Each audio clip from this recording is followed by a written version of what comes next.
We go to the UK for a conversation with Synthia Zarreen, her book, Life, Lessons, and Love. I love, love, love, love so many aspects of what she talks about, really weaving in poetry and moments. And in the very beginning of the book, she says, in life, we all go through different phases. Yes, there are some painful moments, some pleasant moments. After going through all those moments, when we reflect within, we realize the lessons those moments were trying to give us. Once we accept the lessons and let go of the painful experiences, we can recall our past, our experiences without pain. And her writing, and she says this, my writing is about some of my observations of my experiences and the lessons that I learned. That is a perfect summation of what you will find, life lessons in love. Synthia, thanks so much for coming on. Thank you very much, Kate, for inviting me. It's an honor and a pleasure Tell talking me to you. what led you to writing this book. This book is like a constructive way of handling my pain that I was going through after I have lost my husband 2 years ago. So at that moment, I had to go to a duty mode. Like I just have to do everything, being dutiful, being responsible. But my processing of grief, I didn't have that much time to process my grief because I have a 6-year-old son, and like he was 6 when he lost his father. So I just had to focus on being dutiful, being responsible, and I just had to do everything that I was, being a woman, being a mother. I had to do whatever was coming my way. So I was reflecting inward, but there was no expression. Like I couldn't grieve, like I couldn't cry or that way because my son was there. I didn't want to scare him. So I used to write. I started writing about how I was seeing my emotions, how I was handling my grief, how I was overcoming my trauma of this sudden loss of my husband. I started writing, I started journaling, and I started reflecting on my whole life journey. So this is the beginning that I started noticing, how we feel emotions, how as a human being our heart processes those emotions. So it was a constructive way of letting go of my grief and healing. So it started in that way. And I started writing 2 years back, and then on a Facebook platform, I found a publishing company, and they were very kind, and they were like, very uh, supportive regarding my writing. So I collaborated with them and Wordsworth Writing House, and we have come with this book. And I feel my readers, when they read my book, they will themselves, let go of some of their pains, and we will feel like, yeah, community of people who have a similar way of thinking about life, and we can connect to each other. So I intend to build bridges with my writing. Wow, I like that. Hashtag building bridges. I said again, the book is Life Lessons and Love. You can get it on Amazon, Barnes and Noble. Sending with lots of love from my life to your life. I love that at the bottom of the book. And in the book, you talk about so many different things as you just set up there. Tell us, and I asked you this, and it's a hard question because really all of it matters to you and would matter to the people who read it, which they can pick up and read it at any point. But one of the things that you said is, okay, what is important? And one of the very first things you talk about, it's if you go to the table of contents, loving her. Do loving her for us, if you would, Synthia. Thank you very much for giving me the platform. It's a very small poetry, but it is very, I think, from the deep down from my heart or everyone's heart. We feel that, loving her, it comes very naturally. So I will read my poetry, and you can understand why it is very nice to read. Loving her comes naturally and effortlessly to me because I believe I'm meant to love her for eternity. Can I read it again? Yes. Okay, let me do it because this is the first time somebody invited me to read my own poetry. So thank you, Kate, for the honor. Okay, let me do it again. Okay, loving her. Okay, loving her comes naturally and effortlessly to me because I believe I'm meant to love her for eternity.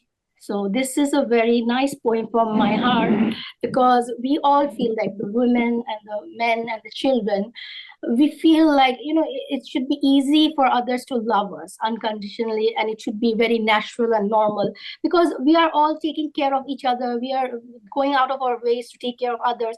So at the end of the day, if we feel loved, if we feel like, somebody noticing our expression of love, all this effort, all this pain, all this suffering, everything just melts down. You just feel, you come to your home after a long day at work, and when you feel loved in your house, you feel somebody naturally and effortlessly loving you, all the, I think, the tiredness goes away. And like, you feel like it's worth it. Whatever I have handled in the world, when I come back home, I'm loved here, it's my space, and we have a loving, support system. I think we all feel like it's worth it. Okay, our life experiences, okay, whatever difficulty we have, it's not a problem. We can handle everything. Something like that. It inspires you when you are loved properly, I think. I like that. And it's right to the point. And for you, and you told us about losing your husband, and you have such a young son, and dealing with grief and going through something so incredibly painful, and then putting these words out into the world. How cathartic has this been for you? How has this helped you? Um, the whole point was, I could grieve without any unnecessary drama at my house. I didn't want my son to get too upset, but grief has a way to come out, so it has to be a constructive way. Either I could be like, it has to be like, being strong was a good way of handling my grief, because being sad, being depressed, was only harming me, my child. I was not properly feeding him, and for just 1 week I was going into that phase, and I just pulled back. No, I don't have that opportunity, or I don't have the luxury to even grieve in that way. I just went into the, this was the best constructive way of handling grief without being consumed by your grief, because I could just see how my heart was feeling from my mind, from my intellectual point of view. So it was a gradual let go of your in of the trauma, of the grief, that I was seeing these things that as a human being we were going through. You can't deny the fact that you are going through a difficult phase, but you can't even let it consume the other parts of your life, because you have to have a balance.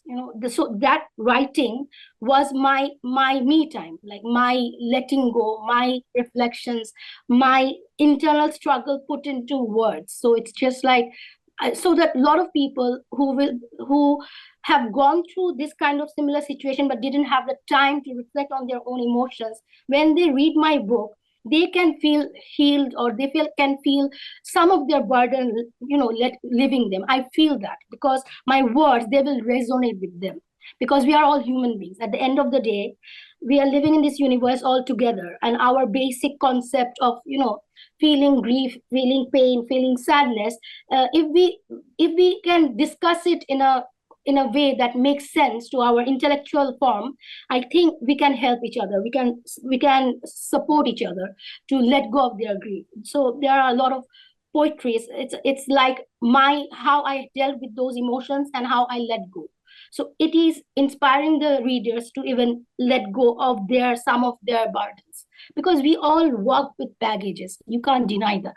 Even when everybody asks us, how are you, we are just trained to say, I'm fine, thank you. But we deep down, we just know we are not all I'm fine, all thank you. So there are things, if we had the time, we would want to reflect and let go of, so that we can feel a peace, a calmness, that that feeling of liberation from within you. So that is the my I want to connect to people and give them some hope, some kind of a relief, that so that they can move on with life, open a new chapter, that kind of a feeling. Yeah, you say, that when we reach out and we tell our stories, we can all learn something valuable and benefit from each other without going through the pain that others have endured. And by you putting your truth out there in the world, that's exactly what you're saying, from me to you, right? Yes. So that was my motivation, that I have gone through all this pain. There must be a very good reason, because I believe in the divine. I believe the highest power. I believe everything has a meaning. Like, if we have to just have the space to connect the dot, our life, when we reflect back, it will make sense. Instead of, regretting our past, we will be able to accept ourselves with love and then move on to the next phase of our life without feeling so burdened. So I want to add that relief. I want to add that value in someone's life. So that's why I'm reaching out. Let's talk, something like that. Let's communicate. Let's be humans again. I We are like that. yeah, Yeah, we are becoming like a robot, so like obsessed with the bills paying and everything. It's just like a habit. It has become a habit. One status talks to another status instead of one human being talking to another human being. I just want to introduce you again. Okay, let's talk from one human being to another human being, from one heart to another heart, one mind to another mind. Let's discuss the actual real things that is bothering you, instead of saying, okay, I'm fine, thank you. I want to build something deeper, a connection, a community feeling. I want to be part of that. I want to be on that journey, like, actually a global citizen, perfect. being, Yeah, yeah. perfect place to end this. Being on that journey, building that community, life lessons and love. Synthia Zarreen, just a wonderful, wonderful heart you have, and to share this with the world. And you can get it on Amazon or Barnes and Noble, wherever great books are sold. Thank you so much. Thank you, Kate, for reaching out, because you live across the ocean, but you notice me. And here, you are the first woman who have actually noticed what I was writing. So thank you very much for your kindness, for your compassion, for your understanding of my words, and reaching out to me. Thank you for the invitation.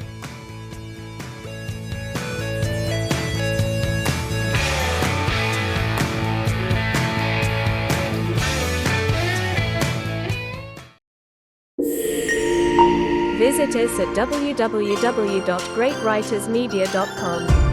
Email us at info@greatwritersmedia.com, or call us at +1 877 556 0487.